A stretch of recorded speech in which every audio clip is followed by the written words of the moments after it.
Welcome back to শাশ্বত। আগের ভিডিওতে আমরা রাদারফোর্ডের অ্যাটমিক মডেল বা পরমাণু মডেল নিয়ে আলোচনা করেছিলাম, এছাড়াও নিউট্রন আবিষ্কার নিয়ে আমরা আলোচনা করেছিলাম। আজকের ভিডিওতে আমরা বোর রাদারফোর্ডের মডেলের যে জিনিসটা সেটা নিয়ে আমরা আলোচনা করব। কারণ আমরা দেখেছিলাম আগের ভিডিওতে যে রাদারফোর্ডের মডেলে কয়েকটা ত্রুটি বা সীমাবদ্ধতা দেখা গিয়েছিল। সেটাকে ঠিক করতে বিজ্ঞানের বোর বা নিলস বোর কিছু প্রমাণ বা বৈশিষ্ট্য কিছু দিয়েছিলেন। তারও তিনি একটা অ্যাটমিক মডেল, হ্যাঁ, নিলস বোর অ্যাটমিক মডেল, ওকে, নিলস বোর অ্যাটমিক মডেল, তিনিও কিন্তু ঠিক একই রকমের একটা মডেল দিয়েছিলেন। ওকে, সেই মডেলটারও দুটো ভাগ আছে। সেই মডেলটারও দুটো ভাগ রয়েছে। একটা রয়েছে কি না, একটা হচ্ছে নিউক্লিয়াস,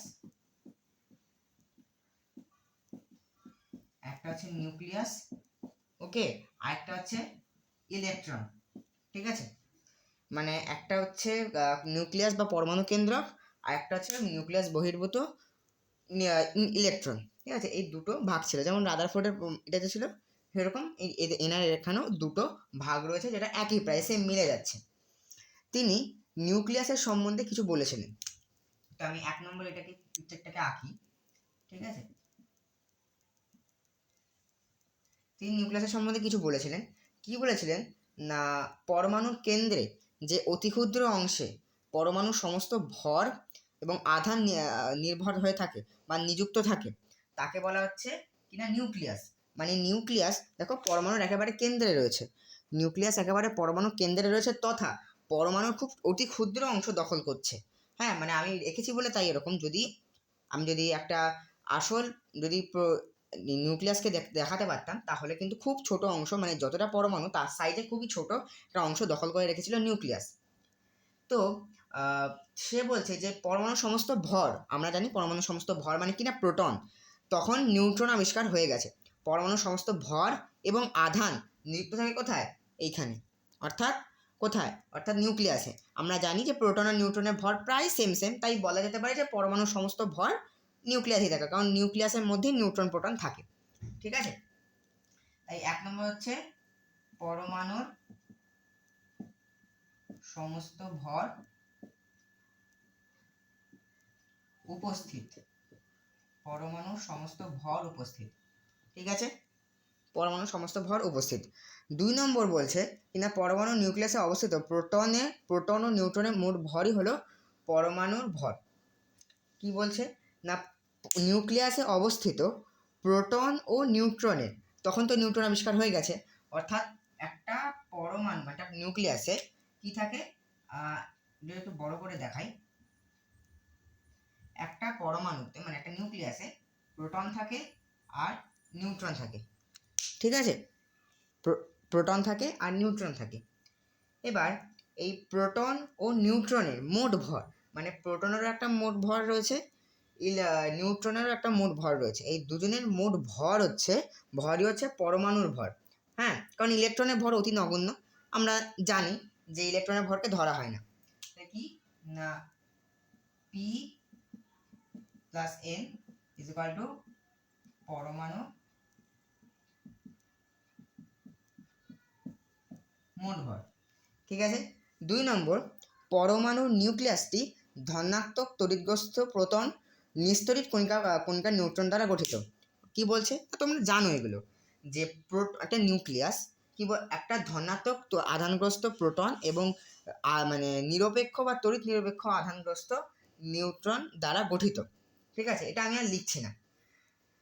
4 নম্বর যেটা বলছে যে পরমাণু নিউক্লিয়াসে প্রোটন ও নিউট্রন একত্রে পুঞ্জীভূত অবস্থায় থাকে, মানে প্রোটন ও নিউট্রন একত্রে পুঞ্জীভূত অবস্থায় থাকে, মানে এইটুক ধরো এটা একটা নিউক্লিয়াস, এই নিউক্লিয়াসের মধ্যে proton neutron neutron proton proton neutron proton এরকম করে একসাথে এরকম করে থাকে। ঠিক আছে, মানে এরকম না কি যে ডান দিকে প্রোটন বা দিকে নিউট্রন, এরকম না, মিলে মিশে থাকে, পুঞ্জীভূত অবস্থায় থাকে। ঠিক আছে, তাই নিউক্লিয়াসের ঘনত্ব খুব বেশি। তিনি একটা কথা বলেছিলেন যে নিউক্লিয়াসের এন এর ঘনত্ব খুব বেশি, নিউক্লিয়াসের ঘনত্ব খুব বেশি। কেন নিউক্লিয়াসের ঘনত্ব খুব বেশি? কারণ আমরা জানি যে কোনো বস্তুর আয়তন যদি খুব কম হয়, ঠিক আছে, কোনো বস্তুর আয়তন যদি খুবই কম হয় তাহলে তার মানে যে ঘনত্ব সেটা হবে বেশি। আর মানে কি বলবো, মানে আয়তন তো খুব কম, আয়তন যদি খুব কম হয় তার ঘনত্ব দেখবে যে বরফের ঘনত্ব বেশি, কারণ কি বরফের আয়তন কম, সেই বরফটা যদি জলে পরিণত হয়ে যায় তার আয়তন বেড়ে যাবে, কিন্তু তার তখন ঘনত্ব কমে যাবে। বুঝতে পেরেছো? তেমনই নিউক্লিয়াসের ঘনত্ব খুব বেশি। কেন খুব বেশি? কারণ নিউক্লিয়াসের আয়তন কম। কারণ কারণ আয়তন কম। আমি এভাবে দেখাচ্ছি, কারণ নিউক্লিয়াসের আয়তন খুব কম এবং এর মানে মানে নিউক্লিয়াস মানে নিউট্রন ও প্রোটন একসাথে থাকে বলে তাই আয়তনটা একটু কম, মানে ঘনত্ব খুব বেশি হতে পারে। ঠিক আছে, পরমাণু নিউক্লিয়াসে অবস্থিত প্রোটন ও নিউট্রনের সমস্যাকে মোট পরমাণুর ভর সংখ্যা বলা হচ্ছে। মানে কি, এখানে একটু ভালো করে বুঝবে, খুব একটা কঠিন না। মানে হচ্ছে, আমরা জানি যে একটা পরমাণুর ভেতরে থাকে নিউক্লিয়াস বা কেন্দ্রক। এই কেন্দ্রক বা নিউক্লিয়াসের ভেতরে থাকে দুটো কণিকা, একটা প্রোটন, একটা নিউট্রন। ঠিক আছে, এবার নিলস বোর বলছে যে proton plus neutron equal to ভর সংখ্যা। ঠিক আছে, ভর সংখ্যা। আশা করি সবাই দেখতে পাচ্ছ, প্রোটন প্লাস নিউট্রন, একটু বড় করে লিখি, proton plus neutron equal to ভর সংখ্যা, ইকুয়াল টু ভর সংখ্যা। ঠিক আছে, তুমি দেখবে যে ধরো এই দেখবে যে ও 16 8, হ্যাঁ, ও 16 8, তারপরে ধরো এরকম বলবে, সরি এরকম না, ধরো ও 16 8, তারপরে ধরো CL 17 35। হ্যাঁ, তোমরা এরকম দেখেছো। ঠিক আছে, এর আগে তোমরা কি করেছো, শুধু মুখস্থ করেছো, কিন্তু এবার দেখো আমি তোমাদেরকে কনসেপ্ট এমনভাবে ক্লিয়ার করবো যাতে এগুলো আর মুখস্থ করতে হবে না। দেখো, পি প্লাস এন মানে ভর সংখ্যা। ঠিক আছে, ভর সংখ্যা মানে একটা পরমাণু, মানে পি ধরো ও একটা পরমাণু। ঠিক আছে, এই ও পরমাণুর ভর সংখ্যা কোনটা? এই ও পরমাণুর ভর সংখ্যা হচ্ছে এই 16টা, হচ্ছে ও পরমাণুর ভর সংখ্যা। ঠিক আছে, অর্থাৎ তাহলে আমি যদি বলি ও পরমাণুর ভর সংখ্যা হচ্ছে 16, অর্থাৎ তাহলে এর প্রোটন সংখ্যা কত? দেখো, ভর সংখ্যা মানে কি, প্রোটন সংখ্যা প্লাস নিউট্রন সংখ্যা, তাই তো, প্রোটন সংখ্যা প্লাস নিউট্রন সংখ্যা। ঠিক আছে, প্রোটন সংখ্যা আর নিউট্রন সংখ্যা মিলে ভর সংখ্যা হচ্ছে। আমি যদি বলি অক্সিজেনের ভর সংখ্যা কত, অক্সিজেনের ভর সংখ্যা হচ্ছে কত, 16। ঠিক আছে, এবার আরেকটা জিনিস দেখবে যে পারমাণবিক সংখ্যা, মানে যে ও 16 8, এইটা কি বলতো, এইটাকে বলছে পারমাণবিক সংখ্যা। আর পারমাণবিক সংখ্যা কাকে বলে জানো?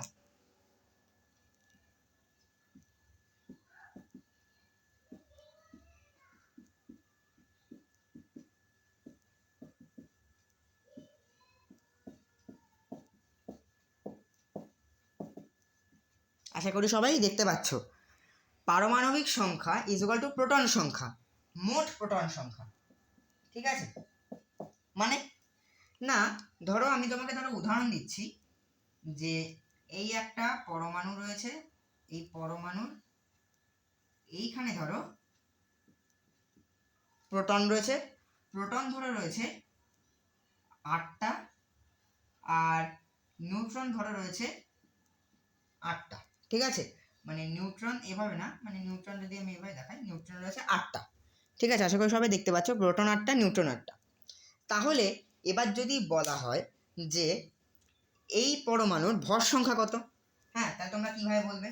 ভর সংখ্যার সূত্র কি, প্রোটন সংখ্যা আর নিউট্রন সংখ্যার যোগফল, প্রোটন সংখ্যা আর নিউট্রন সংখ্যার যোগফল মানে ভর সংখ্যা। তাহলে এখানে প্রোটন সংখ্যা আমি দেখছি 8, নিউট্রন সংখ্যা দেখছি 8, তাহলে 8 প্লাস 8 ইকুয়াল টু 16। 16 মানে হচ্ছে এর ভর সংখ্যা। আবার বলছে যে শুধুমাত্র এর পারমাণবিক সংখ্যাটা কি। হ্যাঁ, পারমাণবিক সংখ্যা মানে আমরা কি জানি, পারমাণবিক সংখ্যা মানে প্রোটনের মোট সংখ্যাটা। তাহলে এখানে পুরো পরমাণুতে প্রোটনের মোট সংখ্যা কত, 8টা। তাহলে আমি যদি বলি এর পারমাণবিক সংখ্যা কত, পারমাণবিক সংখ্যা হচ্ছে, পারমাণবিক সংখ্যা হচ্ছে কটা, 8টা। যদি বলে পরমাণু ক্রমাঙ্ক, পরমাণু ক্রমাঙ্ক পারমাণবিক সংখ্যা একই ব্যাপার। ঠিক আছে, ঘাবড়ে যাবে না যদি বলে পরমাণু ক্রমাঙ্ক কি এর, হ্যাঁ, তখন ঘাবড়ে যাবে না, পরমাণু ক্রমাঙ্ক আর পারমাণবিক সংখ্যা মানে একই ব্যাপার, ঠিক আছে। অর্থাৎ এই জিনিসটা খুবই ইম্পর্টেন্ট যে প্রোটন সংখ্যা আর নিউট্রন সংখ্যা মানে ভর সংখ্যা, আবার পারমাণবিক সংখ্যা ইজ ইকুয়াল টু প্রোটন সংখ্যা। আরেকটা জিনিস ভালো করে তোমাদেরকে বুঝিয়ে দিই এই বোর বাড়ি স্ক্রিনে আসার আগে। দেখো আমরা আগে জেনে এসেছি যে একদম আগে ফার্স্ট ভিডিওতে আমরা জেনেছি যে প্রোটন সংখ্যা মানে যতগুলো প্রোটন থাকবে ততগুলি ইলেকট্রন থাকবে, তা না হলে কোনো পরমাণু তড়িৎ প্রসম বা তড়িৎ নিরপেক্ষ হতে পারবে না। তাহলে এখানে দেখো প্রোটন সংখ্যা মানে মোট যতগুলো প্রোটন থাকবে ততগুলি ইলেকট্রন থাকবে আমরা জেনেছিলাম। এখানে তাহলে দেখো এখানে প্রোটন সংখ্যা, এখানে ধরো প্রোটন সংখ্যা যদি এখানে থাকে 17টা, তাহলে ইলেকট্রন সংখ্যা কটা থাকবে? ইলেকট্রন সংখ্যাও কিন্তু এখানে থাকবে 17টাই। হ্যাঁ, যদি বলে যে একটা পরমাণুতে প্রোটন সংখ্যা 17, তাহলে এর ইলেকট্রন সংখ্যা কত? ইলেকট্রন সংখ্যা কত হবে? 17 হবে, যেমন যতগুলো প্রোটন ততগুলো ইলেকট্রন। হ্যাঁ, এরকম বলে। এবার যদি বলে যার প্রোটন সংখ্যা 17, তাহলে তার পারমাণবিক সংখ্যা কত? পারমাণবিক সংখ্যাও কত হবে? 17ই হবে, ঠিক আছে। মানে পারমাণবিক সংখ্যা মানে তোমাদেরকে একটু ভালো করে দেখাই, এগুলো মুছে দিচ্ছে। হ্যাঁ,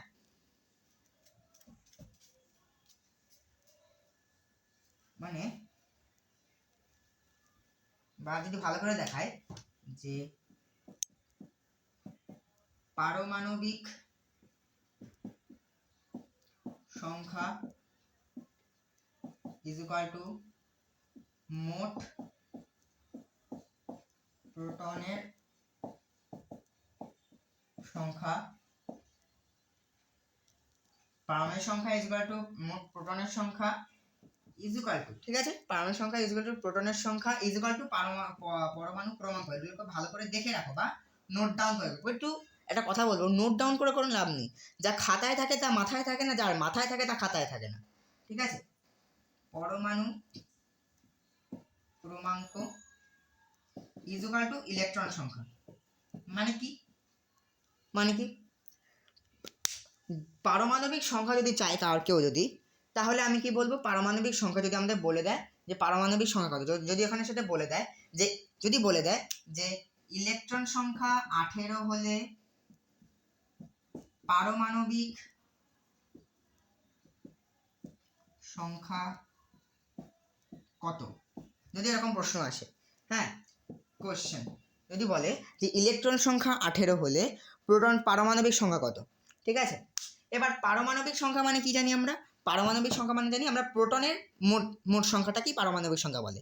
এবার ইলেকট্রনের সংখ্যা 18, এবার আমরা কি জানি না প্রোটন আর ইলেকট্রনের সংখ্যা সমান, অর্থাৎ ইলেকট্রনের সংখ্যা যদি 17 হয়, হ্যাঁ ইলেকট্রনের সংখ্যা যদি 17 হয়, তাহলে প্রোটনের সংখ্যাও 17 হবে, অর্থাৎ প্রোটনের সংখ্যাও কি 17 হবে।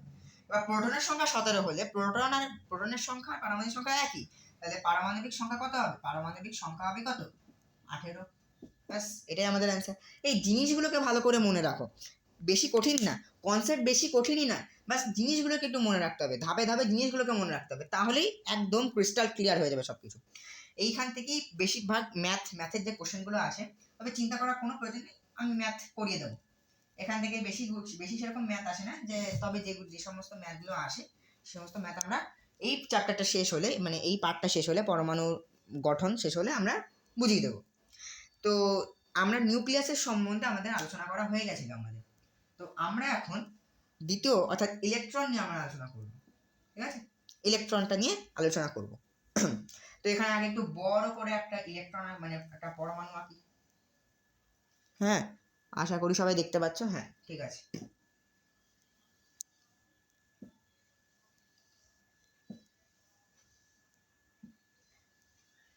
এক দুই 3 4 5 6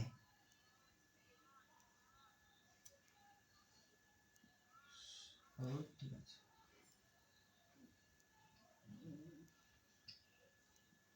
7। দেখ, আশা করি সবাই বুঝতে পারছো। হ্যাঁ, এটা হচ্ছে পরমাণু, ঠিক আছে। 1 2 3 4 5 6টা, ঠিক আছে, 6টা। দেখো, এটা একটা পরমাণু, যে কোনো একটা কিছু একটা পরমাণু হতে পারে, ঠিক আছে। এবার বিজ্ঞানী নিলস বোর বলেছেন যে পরমাণুটির মধ্যে থাকা যে কেন্দ্রক বা নিউক্লিয়াসের চারিদিকে ইলেকট্রনগুলি আবর্তনশীল, একটা বৃত্তাকার পথে আবর্তনশীল। ঠিক আছে, এবার এই বৃত্তাকার পথ নানা রকম হতে পারে। এরকম বৃত্তাকার পথ হতে পারে, এরকম বৃত্তাকার পথ হতে পারে। মানে বলা হচ্ছে যে বৃত্তাকার এরকম হতে পারে, এরকম হতে পারে, এরকমও হতে পারে, যে কোনো রকমের হতে পারে। ঠিক আছে, কিন্তু পথ বৃত্তাকারই হবে। ঠিক আছে, সে অর্ধবৃত্ত মানে এরকম বা এরকম হোক, এরকম হোক বা এরকম হোক, বৃত্তাকারই হবে।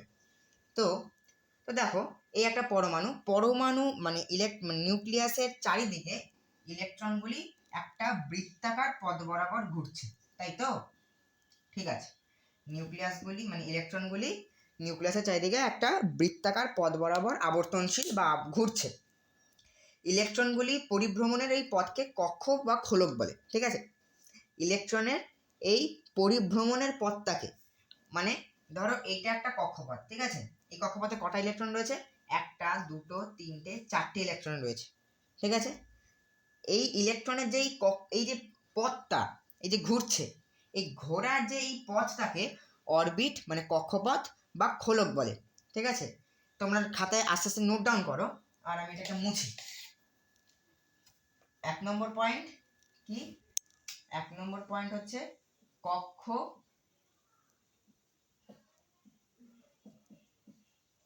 বা খোলক কাকে বলে? না এইগুলোকে কক্ষ বা খোলক বলে। কোন কক্ষ বা কাকে কক্ষ বা খোলক কাকে বলে? না ইলেকট্রনগুলি যে নির্দিষ্ট বৃত্তাকার পথে নিউক্লিয়াসকে কেন্দ্র করে অনবরত ঘুরে চলেছে, সেই কক্ষপথ বা সেই পথগুলিকে বলা হচ্ছে কক্ষপথ বা খোলক। ঠিক আছে, এই কক্ষপথগুলিকে স্থায়ী বা কোয়ান্টাম কক্ষ বলা হয়। কেন স্থায়ী বলা হয় বা কেন কোয়ান্টাম বলা হয়, এটা আমি পরবর্তী পয়েন্টে আসছি। এই কক্ষপথগুলিকে, হ্যাঁ, এই কক্ষপথগুলি যেহেতু নির্দিষ্ট অনুমোদনযোগ্য কক্ষপথে ঘুরছে, মানে কি নির্দিষ্ট অনুমোদনযোগ্য কক্ষপথ মানে মানে মানে এই ওখানে ধরাটা পরমাণু রয়েছে, আমি ছোট করে একটা দেখাচ্ছি। হ্যাঁ, এবার এইখানে এখানে এখানে লক্ষ্য করো।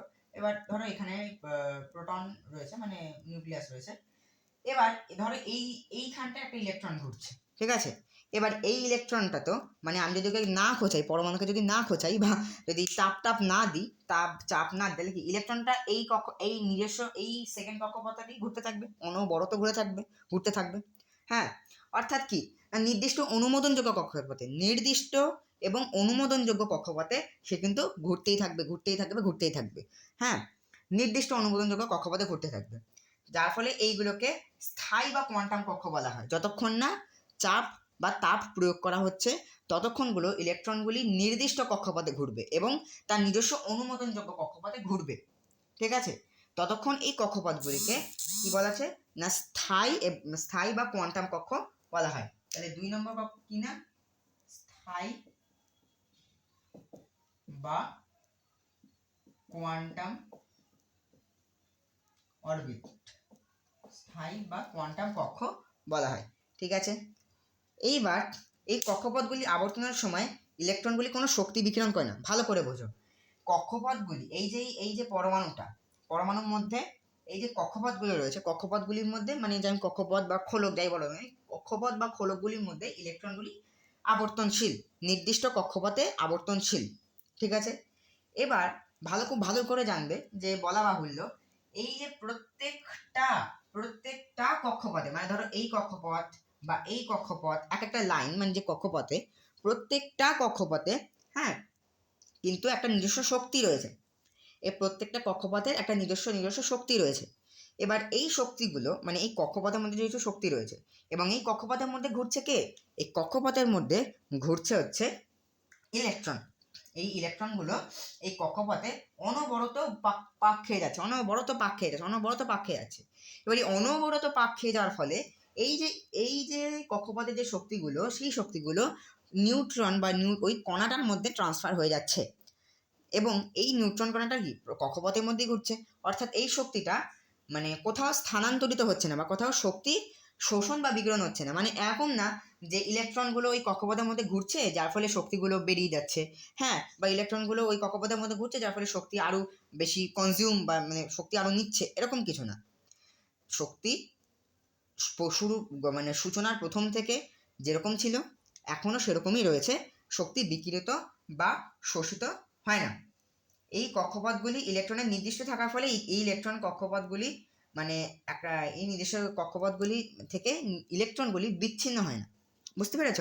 মানে এই ইলেকট্রনগুলো বললাম যে কক্ষপথগুলোর মধ্যে শক্তি রয়েছে, এই কক্ষপথগুলির মধ্যে শক্তিগুলো ইলেকট্রনের মধ্যে কিছুটা ট্রান্সফার হয়েছে। এবার যেহেতু ইলেকট্রন মানে একদম স্থানান্তরিত হচ্ছে, মানে একেবারে গোল গোল পাক খাচ্ছে, হ্যাঁ, যার ফলে এই যে শক্তিগুলো কোথাও শক্তি মানে বিকিরিত বা শোষিত হচ্ছে না, যার ফলে কিনা এই ইলেকট্রনগুলো কোথাও মানে কক্ষপথ থেকে বিচ্ছিন্ন হয়ে যাচ্ছে না বা পড়ে যাচ্ছে না। ঠিক আছে, তুমি ভাবো আমি যদি এইখান থেকে যদি এরকম হতো যে এই কক্ষপথে শক্তি রয়েছে, এবার এই শক্তি এবার ধরো রয়েছে, এবার ধরো ইলেকট্রনগুলো এরকম ঘোরার ফলে শক্তি আস্তে আস্তে হ্রাস পাচ্ছে। মানে যদি আগে ধরো কক্ষপথের শক্তি 100 ছিল, সেটাকে ঘুরতে ঘুরতে এখন ধরো 1%-এ 1-এ চলে এসছে, এবার আরো করে শূন্য হয়ে গেছে।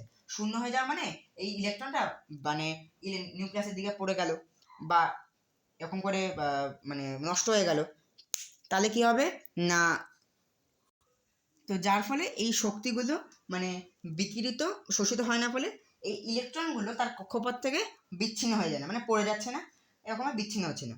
তাহলে 3 নম্বর কি না, এই জিনিসগুলো কিন্তু ভালো করে বোঝো। এই জিনিসগুলো কিন্তু ভালো করে না বুঝলে, এই জিনিসটা ভালো করে বুঝলে, এই চ্যাপ্টারটা এই পার্টটা ভালো করে বুঝলে 10-এর 4টে চ্যাপ্টার পেরে যাবে তোমরা।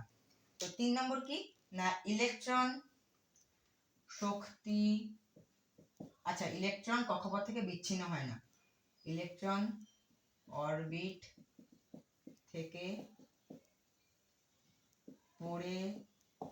পড়ে না, ইলেকট্রন অরবিট থেকে পড়ে না। ঠিক আছে, এটা হচ্ছে আমাদের 3 নম্বর পয়েন্ট ছিল। ওকে, 4 নম্বর যে পয়েন্টটা সেটা হচ্ছে, দেখো এই 4 নম্বর পয়েন্টটা বোঝানোর জন্য তোমাদেরকে একটু ভালো করে একটু মন দিয়ে দেখতে হবে, না হলে কিন্তু তোমরা কিন্তু পারবে না। ঠিক আছে, দেখো এই ইলেকট্রনগুলো, ঠিক আছে, এই ইলেকট্রনগুলো আমি যে বললাম যে প্রত্যেকটা কক্ষপথে একটা নির্দিষ্ট শক্তি রয়েছে, এই নির্দিষ্ট শক্তিগুলো কক্ষপথের মধ্যেই রয়েছে, কক্ষপথের থেকে বেরোয় না।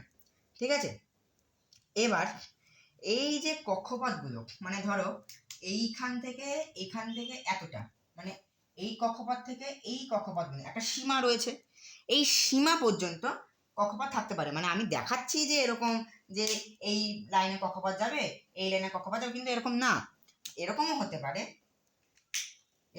পারে যে এই এই ধরো ইলেকট্রন মানে প্রোটন নিউক্লিয়াস রয়েছে, এইখানে নিউট্রন রয়েছে মানে ইলেকট্রন রয়েছে, আবার এখানেও ইলেকট্রন থাকতে পারে।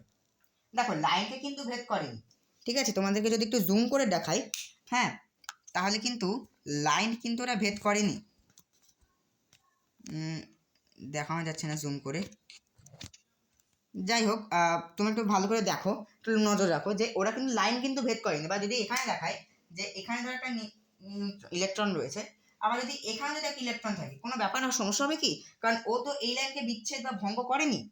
ঠিক আছে, তাই জন্যে একে কক্ষ বা খোলক বলা হয়, এই জন্যই একে কক্ষ বা খোলক বলা হয়। ওকে, তো দেখো এই যে প্রত্যেকটা শক্তি স্তর রয়েছে, মানে এই যে ইলেকট্রনের প্রত্যেকটা একটা শক্তি স্তর রয়েছে, মানে এই একটা শক্তি স্তর রয়েছে, এই একটা শক্তি স্তর রয়েছে এবং শক্তি স্তর রয়েছে। এই শক্তি স্তর কোথা থেকে কোথা পর্যন্ত না, ধরো এই একটা শক্তি স্তর, এই পুরোটা একটা শক্তি স্তর। ঠিক আছে, হ্যাঁ, এই পুরোটা একটা শক্তি স্তর। এই শক্তি স্তরকে কি দ্বারা প্রকাশ করা হয়, এই প্রত্যেকটা শক্তি স্তরকে এন দ্বারা প্রকাশ করা হয়, ছোট হাতের এন দ্বারা প্রকাশ করা হয়। এই N N N N N দ্বারা প্রকাশ করা হয়। ঠিক আছে, তাহলে কি না 4 নম্বর পয়েন্ট কি ছিল না, মুখ্য শক্তি স্তরকে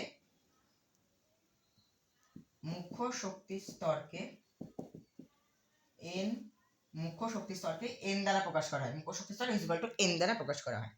হ্যাঁ, এবারে মুখ্য শক্তি স্তর গুলো তো একটা মানে স্তর বা কক্ষপথের একটা নাম আছে, 1 2 3 4 এরকম নাম আছে। ধরো এটা ধরো 1 নম্বর কক্ষপথ, আর বোঝা যাচ্ছে না, এটা ধরো 1 নম্বর কক্ষপথ। ঠিক আছে, এটা ধরো মুছে দিই, এটা ধরো 2 নম্বর কক্ষপথ, এটা ধরো 3 নম্বর কক্ষপথ, এটা ধরো 4 নম্বর কক্ষপথ, এটা ধরো 5 নম্বর কক্ষপথ, এটা ধরো 6 নম্বর কক্ষপথ, এটা ধরো 7 নম্বর কক্ষপথ। ঠিক আছে, আশা করি সবাই দেখতে পাচ্ছ যে 1 2 3 4 5 6 7, মানে এই শক্তি স্তরকে এন দ্বারা প্রকাশ করা হয়, মুখ্য শক্তি স্তরকে এন দ্বারা প্রকাশ করা হয়। এবার দেখো n1 n2 n3 n4 এরকম করে মানে প্রকাশ, মানে দেখো এইখানে যে শক্তি স্তরটা রয়েছে নিশ্চয়ই এর আর এর শক্তি এক না। হ্যাঁ, আমি বলছি না, আমি এখন কম বেশির কথা বলবো না, মানে যদি আমি এইটাকেই দেখাই, হ্যাঁ যদি আমি এই পরমাণুটাই দেখাই, হ্যাঁ ধরো এটা ধরো n1, এটা ধরো n2, তাহলে এই এই কক্ষপথের শক্তি এই কক্ষপথের শক্তির সঙ্গে কি ম্যাচ করবে কখনো? কখনোই করবে না, নিশ্চয়ই কারোর শক্তি বেশি কম হতে পারে। ঠিক আছে, তাহলে এই শক্তি স্তরকে, মুখ্য শক্তি স্তরকে এন দ্বারা প্রকাশ করা হয়। এবার আরেকটা 5 নম্বর যে জিনিসটা, এটা ইম্পর্টেন্ট, হ্যাঁ সেটা হচ্ছে এই নিউক্লিয়াসের কাছে যে সমস্ত কক্ষপথ থাকবে তার শক্তি তত কম হবে। অর্থাৎ মানে এই যে কক্ষপথটা দেখছো, মানে আমি যদি, হ্যাঁ এই যে কক্ষপথটা দেখছো, এই যে নিউক্লিয়াসের একদম গায়ে যে কক্ষপথটা, মানে n=1 যে কক্ষপথটা, মানে 1 নম্বর কক্ষপথটা, 1 নম্বর কক্ষপথের শক্তি মানে শক্তি 5 নম্বর শক্তি স্তর বা 2 নম্বর শক্তি স্তরের চেয়ে কম হবে, শক্তিতে কম হবে। কারণ না এটি সব নিউক্লিয়াসের সব থেকে কাছে রয়েছে। ঠিক আছে, নিউক্লিয়াসের কাছে যে সমস্ত মানে শক্তির মানে মানে যে সমস্ত কক্ষপথ রয়েছে এবং কক্ষপথের মধ্যে যে সমস্ত ইলেকট্রন রয়েছে সে সমস্ত কক্ষপথে এবং ইলেকট্রনের শক্তি কম হবে। এবার ধরো n=2, এই দুই নম্বর কক্ষপথের শক্তি 3 নম্বর কক্ষপথের শক্তির চেয়ে কম, 3 নম্বর কক্ষপথের শক্তি 4 নম্বর কক্ষপথের শক্তির চেয়ে কম। তাহলে যদি বলি যে এই পুরো কক্ষপথের সব থেকে শক্তিশালী কক্ষপথ কোনটা, 7 নম্বর কক্ষপথ হচ্ছে সব থেকে শক্তিশালী কক্ষপথ। ঠিক আছে, এই 7 নম্বর কক্ষপথ হচ্ছে সব থেকে শক্তিশালী কক্ষপথ। আর যদি বলি সব থেকে দুর্বল কক্ষপথ, যে সব থেকে কম শক্তিশালী কক্ষপথ কোনটা, এটা হচ্ছে n=1 কক্ষপথ। অর্থাৎ নিউক্লিয়াসের কাছে নিউক্লিয়াসের কাছের কক্ষপথ উইক কক্ষপথ। বুঝতে পেরেছ? নিউক্লিয়াসের কাছের কক্ষপথ উইক কক্ষপথ বা কমজোরি কক্ষপথ। ঠিক আছে, মানে যে কক্ষপথ নিউক্লিয়াসের যত কাছে থাকবে সেই কক্ষপথের শক্তি ততই কম হবে। আশা করি এটা বুঝতে পেরেছ। হ্যাঁ, তা এরপরে যে জিনিসটা রয়েছে, আরেকটা জিনিসটা সেটা হচ্ছে আমি যে এখানে 7টা দেখিয়েছি, ঠিক আছে, এই 7টা কক্ষপথ রয়েছে, এই কক্ষপথকে n=1, n=2, n=3, 1 2 3, মানে দেখো কোনটা 1 নম্বর কক্ষপথ কোনটা 2 নম্বর কক্ষপথ এভাবে আমি প্রকাশ না করে এইভাবে প্রকাশ করা হয় যে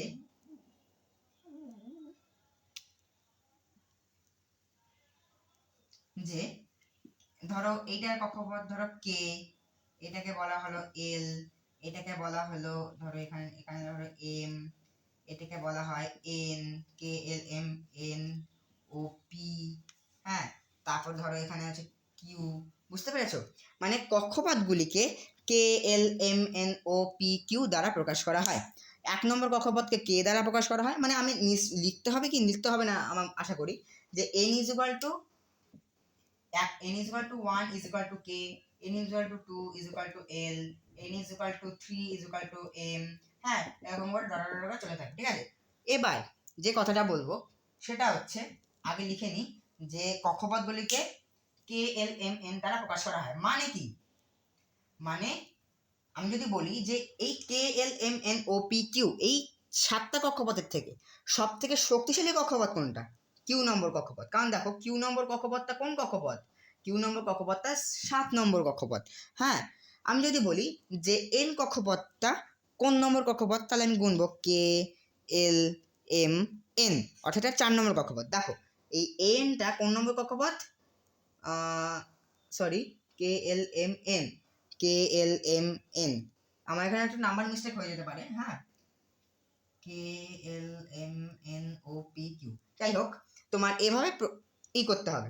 তাহলে যদি যে এন এর কাছে বা নিউক্লিয়াসের কাছে যে সমস্ত কক্ষপথ রয়েছে সেই কক্ষপথ ততই উইক। এবার আমি যদি বলি যে K L M N O P Q বা কক্ষপথগুলির শক্তি হ্রাস বা শক্তি বৃদ্ধির স্তরটা সাজাও, তাহলে এরকম হবে যে কে ইজ স্মলার দেন, মানে এরকম না, K is smaller than L, L is smaller than M, M is smaller than K L M N, N is O P Q, হ্যাঁ এরকম, মানে কে এর থেকে শক্তিশালী এল, আবার এল এর থেকে শক্তিশালী এম, আবার এম এর থেকে শক্তিশালী এন, আবার এর থেকে শক্তিশালী ও, এর থেকে শক্তিশালী পি, এর থেকে শক্তিশালী Q.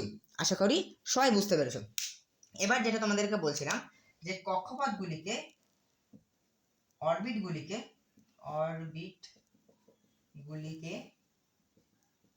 K L M A দ্বারা প্রকাশ করা হয়,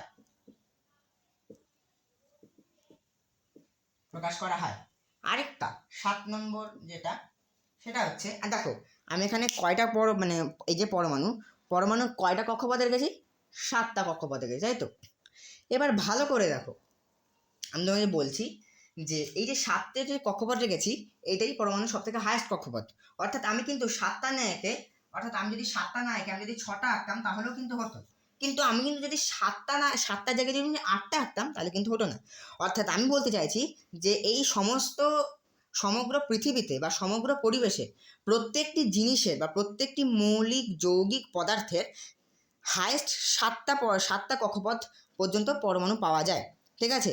অর্থাৎ যে প্রত্যেকটা পরমাণু, যে কোনো পরমাণু 7টার বেশি কখনো পরমাণু বা কক্ষপথ হতে পারে না, 7টার কম হতে পারে, যে 1 2 3 4 5 6 ও 7 পর্যন্ত ম্যাক্সিমাম, এরপরে আর হয় না। অর্থাৎ কি না, সর্বোচ্চ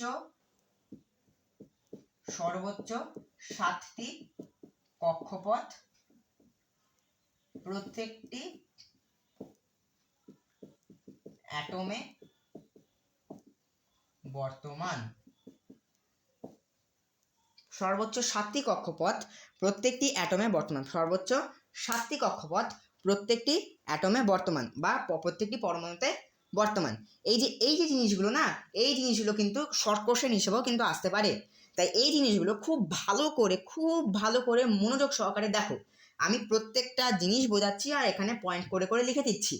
যদি তোমাদের বুঝতে অসুবিধা হয় তাহলে এই পয়েন্টগুলোকে দেখো, আর এই পয়েন্ট ওয়াইজগুলি ভিডিও পজ করে বা এরকম করে দেখতে পারো, ঠিক আছে।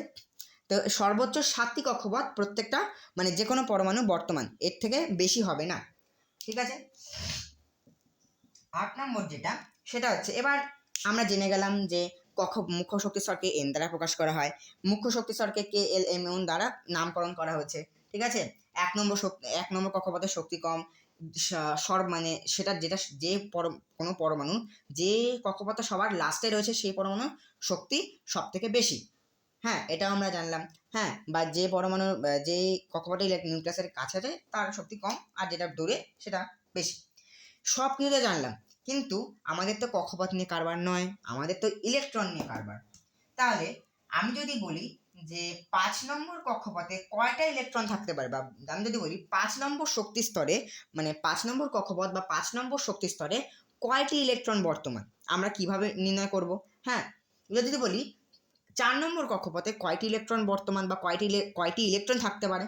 একটা কক্ষপথ মানে এই ধর একটা যদি একটা কক্ষপথ হয়, এই একটা যদি কক্ষপথ হয়, এই কক্ষপথে কয়টা ইলেকট্রন থাকতে পারে, ঠিক আছে। এটা ধরো কে কক্ষপথ, একটাই ধরো কক্ষপথ রয়েছে, এই কক্ষপথে কয়টা ইলেকট্রন বা n = 1, যার কক্ষপথ মানে 1 নম্বর কক্ষপথ বা কে কক্ষপথে কয়টা ইলেকট্রন থাকতে পারে, আমাকে জানি না, বা আমরা নির্ণয় কি করতে পারবো? পারি না, কিন্তু আমি থাকছি তাই করতে পারবি। 2 × n², এই ফর্মুলার দ্বারা কোনো কক্ষপথে যে ইলেকট্রন সংখ্যা থাকবে সেটা আমরা নির্ণয় করতে পারবো। যদি বলে যে 4 নম্বর কক্ষপথে কয়টা ইলেকট্রন আছে, কয়টা ইলেকট্রন থাকবে, তো কি করব 2 × দেখো n² মানে n = এখানে কত, n = এখানে 4, হ্যাঁ, n² মানে n = 4 যদি হয় তাহলে 4² কত হয়, 4² আমরা জানি 16 হয়, তাহলে 2 × 16, 4 × 16, তাহলে 16 দুগুণী কত হয়, 16 দুগুণী হয় 32, তাহলে এখানে কটা ইলেকট্রন থাকবে, 32টি ইলেকট্রন থাকতে পারবে। আবার যদি বলা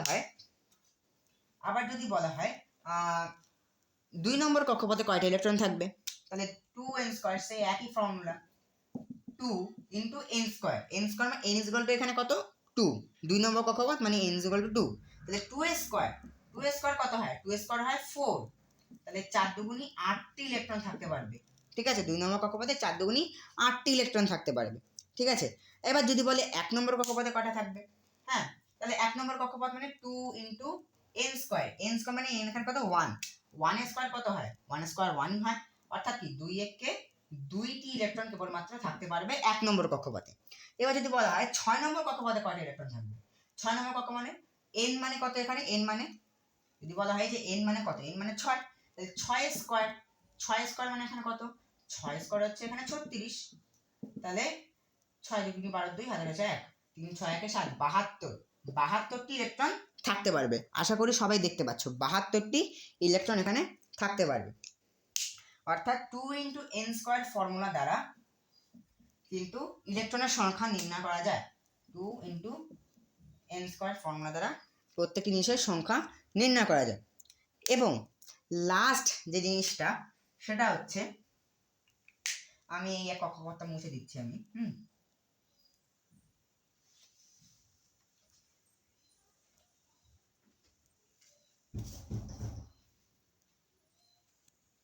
তো লাস্ট যে জিনিসটা রয়েছে সেটা হচ্ছে দেখো, যে কোনো পরমাণু, হ্যাঁ, নানান রকমের কক্ষপথ থাকতে পারে। কারোর 6টা, কারোর 4টে, কারোর 3টে, কারোর 5টা, কারোর 2টো, কারোর 1টাও থাকতে পারে।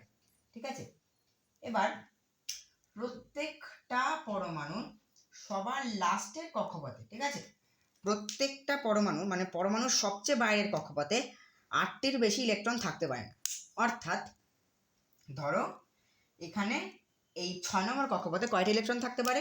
আমরা হিসাব করি যে 2 ইন্টু 6 স্কোয়ার অর্থাৎ 36। হ্যাঁ, অর্থাৎ 2 ইন্টু 36 অর্থাৎ 72টি ইলেকট্রন থাকতে পারে। ঠিক আছে, দেখো এই ইলেকট্রনটা মানে এই পরমাণুর এই 6 নম্বর কক্ষপথে তাহলে কয়টা ইলেকট্রন থাকতে পারে? আমরা হিসাব করলাম যে 2 ইন্টু n স্কোয়ারের ফর্মুলা দিয়ে 2 ইন্টু 6 স্কোয়ার অর্থাৎ 2 ইন্টু 36 অর্থাৎ 72টি ইলেকট্রন থাকতে পারে। হ্যাঁ, এই 6 নম্বর কক্ষপথে কয়টা ইলেকট্রন থাকতে পারে? 72টা ইলেকট্রন থাকতে পারে।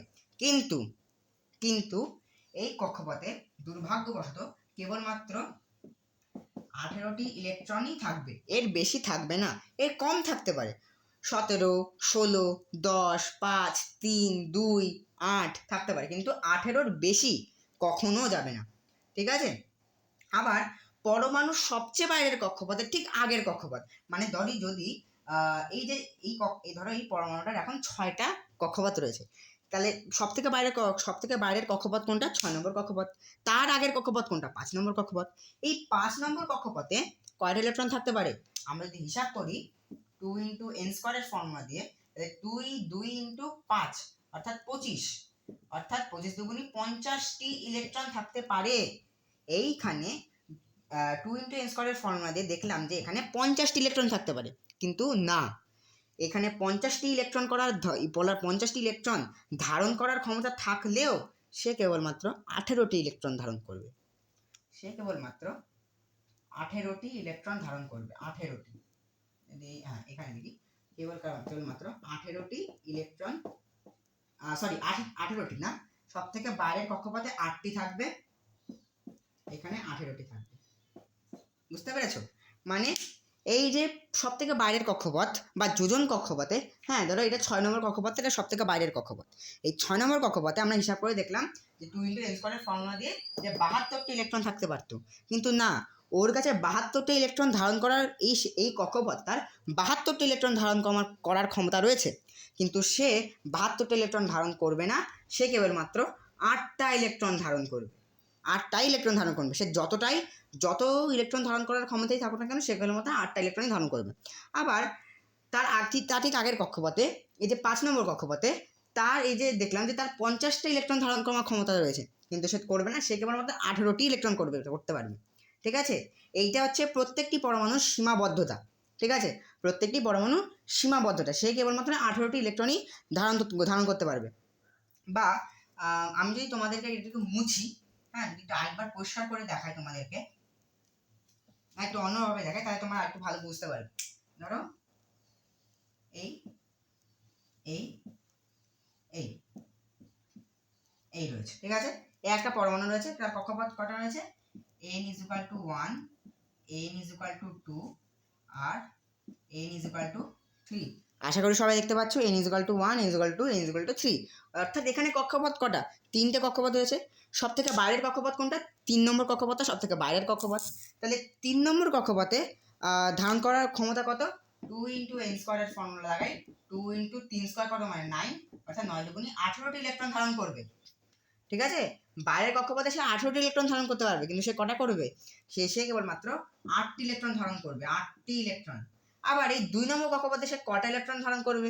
এখন মানে এই কক্ষপথে, ঠিক আছে, এই কক্ষপথে সে মানে এই কক্ষপথে তার কটা ইলেকট্রন মানে এই যে কক্ষপথটা সবার বাইরের কক্ষপথ আছে 3 নম্বর কক্ষপথ, তার ঠিক আগের কক্ষপথ কত? 2 নম্বর কক্ষপথ। তাহলে এই 2 নম্বর কক্ষপথে কয়টা ইলেকট্রন থাকতে পারে? 2 নম্বর কক্ষপথে দেখলাম যে 4 দিয়ে যদি গুণ করি, যে 4 দুগুণী 8, 8টি ইলেকট্রন থাকবে।